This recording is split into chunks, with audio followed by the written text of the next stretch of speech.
Hi, I'm going to talk about the cognitive perspective of personality. The main theorists are George Kelly and Albert Ellis, and I'm going to talk about George Kelly. Cognitive theory suggests that our personality is determined by our way of thinking. The way we think, process, and store information shapes our thoughts, behaviors, and personality. Kelly also spoke about constructive alternativism, which means that one theory is not enough to make sense of the world, and people have the capacity to revise their view of the world. Kelly also brought forward the idea of fruitful metaphor. According to Kelly, people are like scientists. They come up with theories and test their hypotheses and make their predictions. In this case study, Catherine was ill-treated by white people. This story happened in the 1960s, where black people were treated badly by the white people, and they had separate toilets, schools, and libraries for colored people.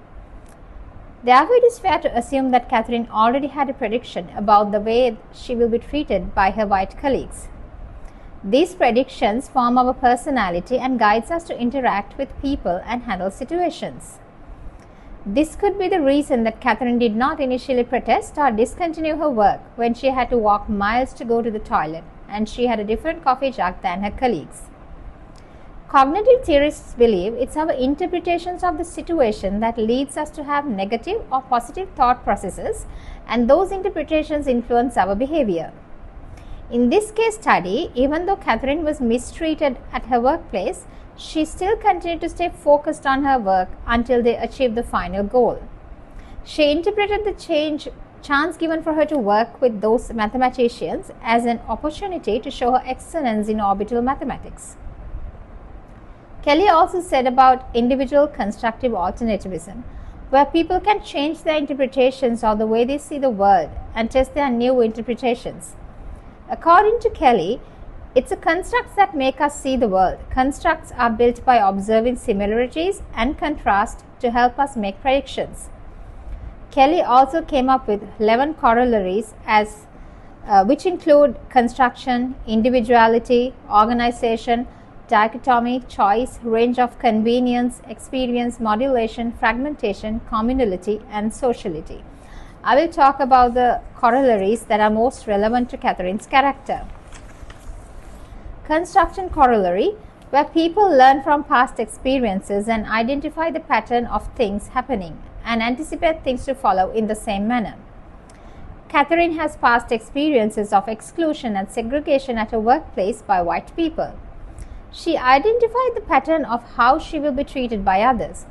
Therefore, instead of confrontation, she kept her focus and confidence on the accuracy of her calculations until she became an indispensable member of the team. Individuality corollary, it says that people make sense of their world by their own constructs, which is unique to each individual. In this movie, Catherine may be seen by others as a disruptive woman who did not know her boundaries when she insisted on joining classified meetings where white men were dominant.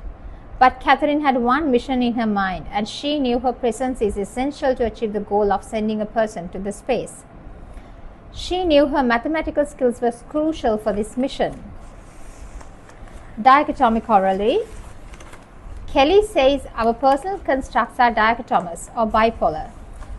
He says to know what it is, we must know what it isn't. In this case, there are so many constructs that are dichotomous. For example, acceptance versus rejection. At the beginning of the movie, Catherine was not treated with respect by his colleagues, and no one in her workplace even touched her mug, and her coffee pot was labeled as colored. She was not even allowed to use the same toilet as the white people, but she gained her acceptance at the workplace by her hard work and dedication. She proved herself to be an integral person in orbital calculations.